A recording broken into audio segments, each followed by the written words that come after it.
విఘ్నేశ్వరుణ్ణి పొద్దున్నే ఒక్కసారి చూసి నమస్కారం చేస్తే చాలు.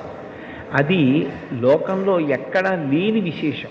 ఒక్కసారి ఆయన ముఖం వంక చూసి నమస్కారం చేసి 16 నామములు ఉన్న శ్లోకం చెప్పి బయటికి విడితే చాలు, విజయం సిద్ధిస్తుంది అని. రెండవది ఆయన యొక్క అపారమైన కరుణ. ఇంకా అంతా ఇంత కరుణ కాదు విఘ్నేశ్వరుడిది. ఆయన క్షమించినంత తొందరగా ఎవ్వరూ క్షమించరు.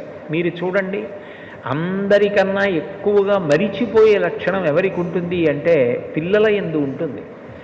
మీరు పిల్లలు అనేటప్పటికీ ఒక విషయం జ్ఞాపకానికి తెచ్చుకోవచ్చు.